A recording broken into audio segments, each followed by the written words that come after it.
Where the hell are my books? I wrote 4 of them. Hi, I'm Manu Joseph. I'm a writer. Everyone is these days, but I'm actually paid to write. I also pretend to be a discerning tea drinker. Like, for instance, this is girl tea, gay tea. This is woke.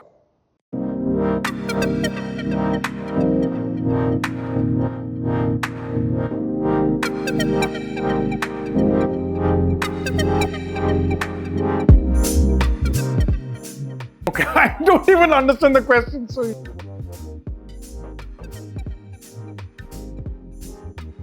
I feel that revolution cannot be organic. There's always someone behind it. Don't be suckers. Fine dining, banana, because I'm from Kerala. Synergy, ultra marathon. Not only should I succeed, others must fail. Go Weedle. Knowing that someone is bullshitting. Serious men. That I'm gay. It's a shithole country. Oh, I would be an mathematician. Yeah, it's basically that 8 men have died, but I can't name them. Obviously, Milan Soman.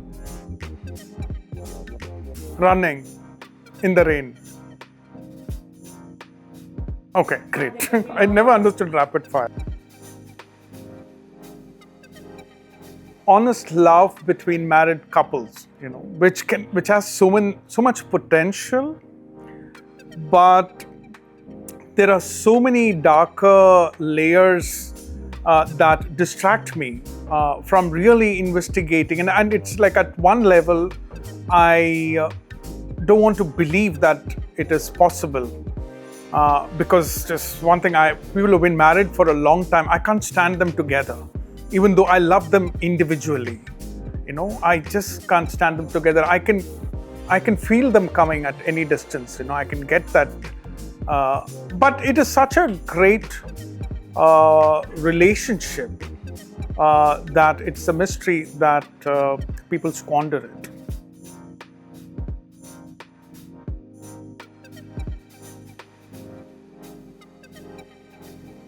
I see some shades in the sense that it is my principle in life that you should not over-respect anyone, especially if they just because they belong to a certain class of people. That the first way to deal with the world and first way to understand people is not to be intimidated by where they are coming from. If you infuse that in a character, what people are finding funny or controversial or everything else it's just that. And that is the only way you can see the person, the raw person, by not being intimidated by what they are. Because usually, especially in an Indian context, there are no individuals. There are just families competing with each other, and the children are beneficiaries. Because the Indian upper class is sexually transmitted.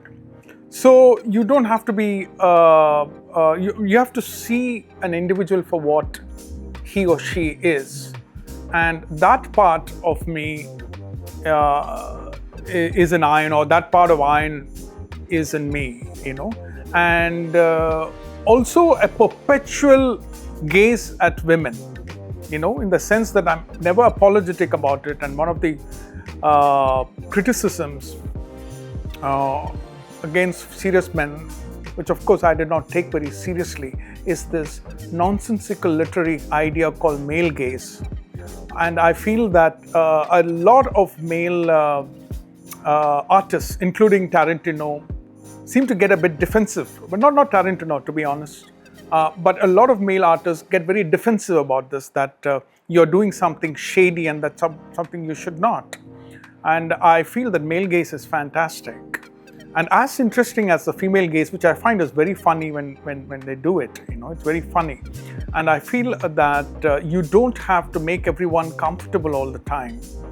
And so I feel male gaze is very important, very central to what I am.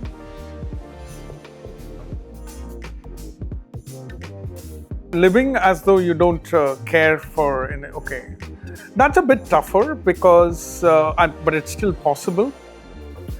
Because one thing you need to write very freely is the ability to lose friends. So that is always a risk, especially as a columnist, as a writer. And that actually, at this point in my life, strangely, that to me is the most difficult thing, because I've grown really fond of people, which is a very new experience for me in the last 5-10 years.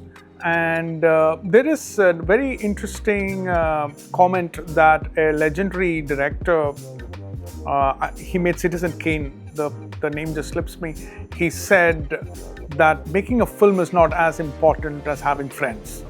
And I understood the clarity of his message, so it's a big thing. But I would choose making a great film over losing friends, but it would be a very difficult choice. Oh, yeah. Manu.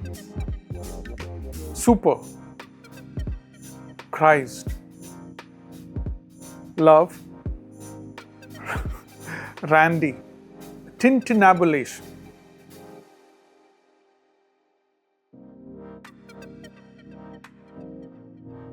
There need not be any second chances that you need to give people, in the sense that everybody can have cruel thoughts, but some people who can act on cruel thoughts will always be that type.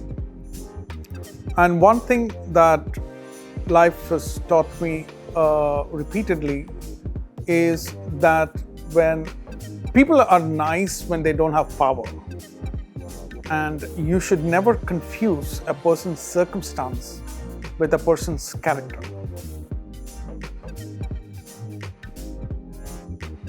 That hard work, which is the greatest bullshit of the older generation, because successful people want people to think that they made it because of hard work. And hard work is the biggest bullshit. Of course, you have to work hard. Everybody works hard, if they want to. And hard work is not what people say it is. In fact, to an extent, it is not possible. Hard work bullshit is related to another bullshit called discipline. Discipline is not possible if you don't want to do something. You can do something for 3 weeks, 4 weeks, but then you can't unless you are obsessed with it. In fact, discipline is misunderstood. Discipline is when you're addicted to an activity, and you need to stop. That is when you need discipline. Discipline doesn't work when you have to do something, And so that is one of the worst advice people are given, that which is also related to another advice, which is that you must follow your passion, which is a recipe for misery, because what you might be passionate about, you may have no talent for. My field is filled with passionate writers who can't write, and it is a very bitter existence. I feel that people should follow the talent. Quorum to me is like an island in India. You walk in and you know that you are going to meet a particular kind of a person who's going to be uniform across the world, some kind of an escape from the world around you.